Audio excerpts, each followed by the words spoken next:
ফিরে এলাম বিরতির পর আলোচনায় আসবো। আমি প্রদীপ্তদার কাছে যাবো যে সুপ্রিয়তা বেশ কিছু অভিযোগ করলেন যে এইভাবে বিরোধী প্রার্থীকে যেতে দেওয়া হচ্ছে না, তাকে ঘিরে রাখা হচ্ছে, গো ব্যাক স্লোগান দেওয়া হচ্ছে। এটা একটা কোথাও না কোথাও ট্রেন্ড চলে এসেছে যে সন্ত্রাস চলছে, সেখানেও কিন্তু শাসক দলে একটা ইন্ধন রয়েছে। কি বলবেন এই বিষয়ে?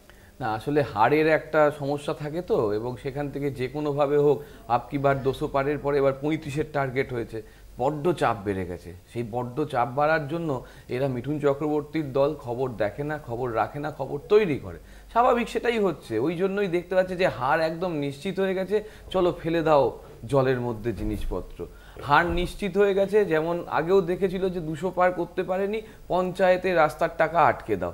এখন তথ্য নিয়ে দেখুন যে রিলিজ অফ পঞ্চায়েত ফান্ড, ওই প্রধানমন্ত্রী গ্রাম সড়ক যোজনা 2021 সাল থেকে কিভাবে টাকা আটকে রাখা হয়েছে। সমস্যা আছে, আমি একবারও বলছি না সমস্যা নেই, সব জায়গায় সমস্যা থাকে। কিন্তু সমস্যা সমাধানের জন্য যে যৌথ উদ্যোগ কেন্দ্র রাজ্যের আর্থিক সম্পর্কের ক্ষেত্রে থাকা উচিত ছিল, সেটা রাজ্য সরকারের তরফ থেকে বারবার আবেদন নিবেদন তথ্য সমস্ত কিছু করার পরেও দেখা যাচ্ছে কেন্দ্র সরকার ফান্ড আটকে রেখেছে। আর ওরকমভাবে একটা মিডিয়া, যেমন এখন মিডিয়া অ্যাটেনশন চলছে, সেরকমই একটা মিডিয়েটেড পলিটিক্স তৈরি হচ্ছে, যেখান থেকে আমাদের একটা বদনাম করে দেওয়ার, আমাদের একটা ছাপ দিয়ে দেওয়ার রাজনীতি করছে। কিন্তু মানুষ তো অত বোকা নয়।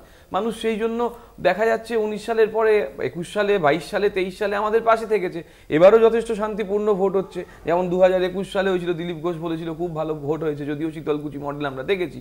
এইবার কিন্তু আবার দেখা যাবে বিজেপিরা এই 4 জুনের পরে একটা মরা কান্না কাঁদতে বসবে যে আমাদের ভোট করতে দেয়নি, আমাদের লোক বসতে দেয়নি। যেমন লকেটদিরা যে বিভিন্ন জায়গায় দেখলেন আগের দিন খবর করতে বেরিয়ে গেল, যেখানে যাচ্ছে লকেটদি খবর করছে। এরকমভাবে বিজেপি খবরে থাকতে চায় এবং ঘটনা ঘটাতে চায়, এবং তার সঙ্গে সঙ্গে বড় ষড়যন্ত্র করতে চায়। প্রথমে দেখতে পাচ্ছে যে মহিলাদের এত উন্নতি করেছে, চলো মহিলাদের নাম করে ষড়যন্ত্র করো, বড় ষড়যন্ত্র। আবার মানুষের কাছে পেটে ভাত দিয়ে দিয়েছে, চলো সব থেকে বড় ষড়যন্ত্র করো, রেশন নিয়ে কাজ করো। এরপরে দেখতে পাচ্ছি কিছু পাচ্ছে না, এবার চলছে এই ধরনের ষড়যন্ত্রগুলো। সেই ষড়যন্ত্রগুলো কিন্তু মানুষ সামনে নিয়ে আসবে এবং নিয়ে এসে বুঝিয়ে দেবে তৃণমূল দল অত সাদামাটা ভাবে ভাবার দরকার নেই। একমাত্র পশ্চিমবঙ্গে একটা রাজনৈতিক দল এই বিজেপি নোক দাঁত বার করা রাজনীতির বিরুদ্ধে দাঁড়িয়ে আছে, এবং তার ফল 4 জুন দেখা যাবে। সুপ্রিয়তা কি বলেন? ষড়যন্ত্রের কথা বলছে প্রদীপ্তদা, এটা ঠিকই। তো ষড়যন্ত্র যিনি করেছেন তার নাম তো জ্যোতিপ্রিয় মল্লিক, খাদ্য দপ্তরে বসে। তো ওনার দলের তো মন্ত্রী ছিলেন ক্যাবিনেটে। তো কে ষড়যন্ত্র করলো? শিক্ষা দপ্তরে যে এত বড় দুর্নীতি হলো, কে ষড়যন্ত্র করলো? বিজেপির নেতা ছিল নাকি পার্থ চ্যাটার্জি?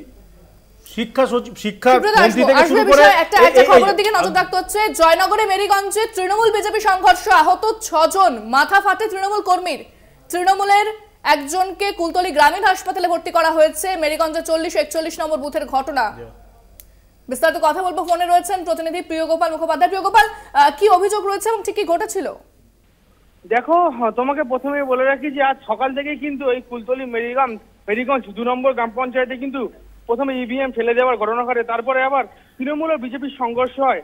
41 নম্বর বুথে বিজেপিতে আহত হয় 6 জন, বিজেপি 2 জন আহত এবং তৃণমূলের 1 জন আহত হয়। এবং তৃণমূলের যে 1 জন আহত হয় তাকে কুলতলি গ্রামীণ হাসপাতালে নিয়ে আসা হয়। তিনি এখন কুলতলি গ্রামীণ হাসপাতালে চিকিৎসাধীন।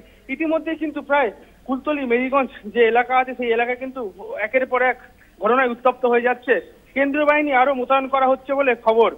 ইন্দ্রাণী, ধন্যবাদ প্রিয়গোপাল। কথা বললাম প্রতিনিধি প্রিয়গোপাল মুখোপাধ্যায়ের সঙ্গে।